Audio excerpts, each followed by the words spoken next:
Hey guys, Delora Davils here on my bed in my PJs, and it's a really nice cool morning. The temperature dropped last night here in Houston, and so it's been gorgeous today. Um, Getting right down into my crafting stuff, I did finish spinning my singles, so I've got them on my Lazy Kate. This is also the Lazy Kate from JMS Wheels. So I like to let my singles rest before I apply them because active singles are very twisty and they'll twist really bad as you're trying to spin, and it's really annoying. And actually what I'm going to do with this 2-ply is that I'm going to try my damnedest to keep the colors together, which means I will be taking out portions of the yarn as I go. So let's say that, this one turns green while this one is still like that mustard yellow color. Well, if this is already a solid green and this one is still mustard, I'm going to pull out the mustard because the color pattern goes, blue, mustard, green.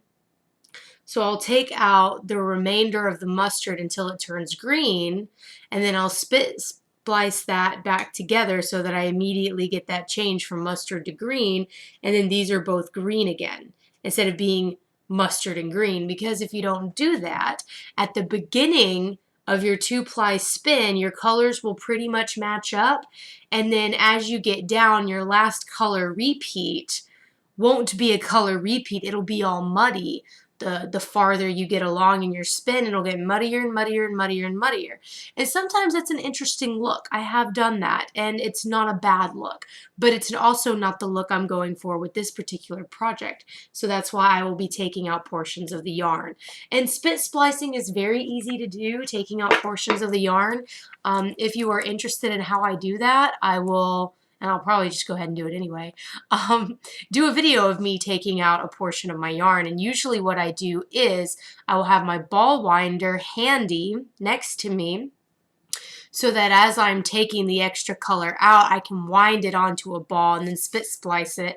And then I have a ball of all of this extra. And that ball of 1-ply with all of my portions that I take out from either bobbin is really good for repairing holes in whatever I'm going to make. Or if I need to sew something on, like let's say I need to sew buttons on, I will use that single ply from the portions that I've taken out.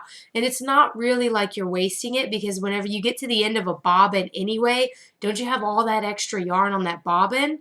What you're doing by taking out the remaining color when this color changes, or taking out this remaining color when this color changes, is you're basically taking away from the remainder that's going to be on that bobbin. You're not actually going to make your yarn any shorter than what it would normally be. And even if you did, it's worth it to have really clean pattern repeats throughout the skein.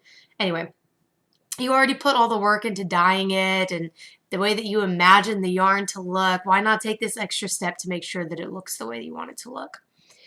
Anywho, my other spinning project, which was the fiber that I dyed fiber that looked green-blue. I love mixing periwinkle and turquoise because you get a really pretty, it's this color here. It's a very beautiful kind of sky blue, if it sort of looks like it's gonna rain later. Very pretty. Purple, I did lilac and periwinkle, and then I did just lilac by itself. Anyway, and I put them into these bundles, and I did 4 different bundles. So this is the remainder of the one bundle and my bobbin. And as you can see, my bobbin is in progress. I was going to hawser ply this, but what I'm doing here with this project is something that I like to call a chaos spin, which is where I do not have an even number of rollags that look like this, that have the green in the middle. I don't have an even number of the periwinkle with the purple silk, right? And I don't have an even number of this one. Oh, I already showed you guys that one. I have some here. And then I also have one roll lag that's just a one-off because it was just all of my extra colors. Oh, and here I have a periwinkle with some gray silk in it. As you can see, I have a lot of silk in these roll lags, which makes it a little bit harder to spin whenever you add very long staple length silk into things like this. A lot of people will cut their silk before they spin them into roll lags because it is a bit of a bitch, but I like the longer staple length, and I will pre-draft my roll lags before I spin so that the silk doesn't clump the wool up as it drags across all of it, because its staple length is longer. So it gets spun and drug out faster, so then it just drags all the wool behind it and gets gunky.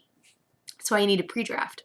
Anyway, so this is a chaos spin. Each bundle has different roll lags in it. I'm going to spin them in different patterns, and then whenever I spin them all together, it's not going to be any kind of matching. It's just not.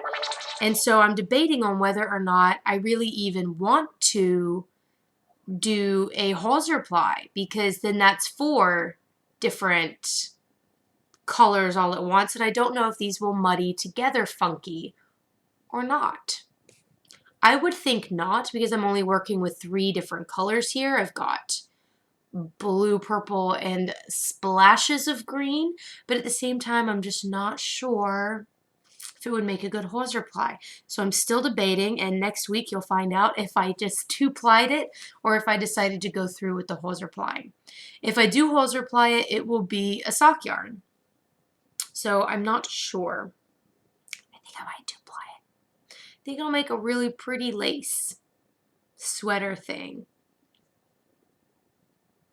But silk also makes for extremely durable socks, so I'm also like, but the socks. So here's how this is spinning up with the silk. And I hope that this will, yes it did. It did the thing. So this right here is like a globule of silk. I need to cover my face so that it doesn't try to, I think it auto focuses onto faces, this camera. Anyway, you can see the really pretty globs of silk in it. And that's what I love to have whenever I do these projects. That's why I don't cut my silk necessarily. But I don't really like the silk noil because that's a little too globby for me. But who knows, I might decide to experiment with that. I also have another project that I did. And this one I'm not wanting to chaos spin, but I just added sparkles to a project that was kind of meh. I wasn't sure how I liked how it dyed. Now, always whenever I start spinning it, these are the different colors I have. Now, whenever I start spinning it, I'm sure it's going to look amazing and awesome and just gorgeous. And I used a lot of sparkle, so it's going to be very sparkly, but I don't have an even number of colors. I just don't have an even number of colors for it. So we'll see how I might try to create a pattern that would repeat consistently, and we'll see how that goes. It might be a little while before I spin this, simply because I already have so many lovelies to spin, and we'll see if I... Hey, no! Fred! Picked up my bundle and tried to run off with it. Told you guys, he's my troublemaker. Jesus Christ. Cats. Cats. He legit was about to run off with that. This is the sweater. And this is not the Galadriel hooded dress sweater. I decided to just make a regular sweater, and this is the Snuggler.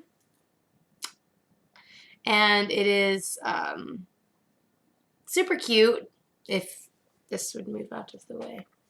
So as you can see, I divided for the front, because that's what the pattern calls for. It's got this nice little kangaroo pocket. If you can really even see. Aha, there we go. It's got this nice little kangaroo pocket with a lace edging. The lace edging is actually also going to go down the sleeve here. So that's going to be fantastic. My phone keeps going off, so let me figure out why that is. I have my telecom appointment with my therapist, so I was just making sure that she wasn't trying to get a hold of me. So anyway, we still have like 30 minutes. So anyway, so here I have divided for the front, and I'm doing the sleeve, the shoulder part. So the shoulder part's going all the way back to the back. So this is the most tedious part because I'm knitting them 2 at a time, and it's a lot of flipping the needles. And whenever I have to work in rows like that, like I'm definitely one of those knitters that prefers to work in the round. It's so much faster and just a cleaner way of knitting that whenever I have to go back and forth and back and forth and back, I'm just like, please kill me. Please kill me. So not to say that things aren't beautiful when they're worked flat, but they need to be longer rows. Working very, very short rows back and forth annoys the crap out of me. So I've actually hit a bit of a roadblock here. But yes, this is what I have been knitting while I have rewatched the Man in the High Castle series, because I love that series. And I went to watch the new season, season 4, and I couldn't remember anything. And then I looked back at season 3 and was like, I only vaguely remember this. So then I just rewatched the whole series, and it was a good move. It was a good move. I think that right now it's a good idea to rewatch some of your favorite shows. Very happy with how this is turning out, and cannot wait to show you guys the finished product. I'm already thinking about doing something like this again that's similar, and because I've been really hoarding this silk and holding on to this silk and not working with it, even though I really enjoy working with it. And it's kind of like we do that to ourselves. We save the best for last, and we save our favorite things for later when we need them. Well, right now we're quarantining. If we ever needed that luxury thing, or like that last bath bomb from this one place before they went out of business, use that bath bomb now. Use that silk, that favorite material in your crafting stuff.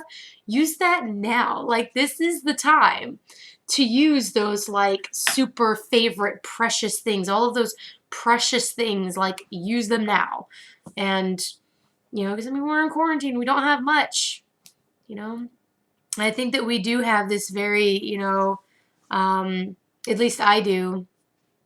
Maybe I'm wrong about you guys. Let me know in the comment section down below. But we definitely have these like precious things that we don't use on a regular basis that we're saving for a special occasion. Like I am with my silk. So I think that it's a good idea to just go ahead and use those precious things up right now. It's going to bring you a lot of pleasure right now when you're in quarantine, and there's not a lot of happiness and pleasure to be found right now with all of this going on. So you got to create your own happiness and your own pleasure, and you know, if you have those precious things, use them. And yeah, wish me luck on my therapy appointment, and I will catch you guys next week, maybe sooner. Until then, happy dabbling and bye-bye.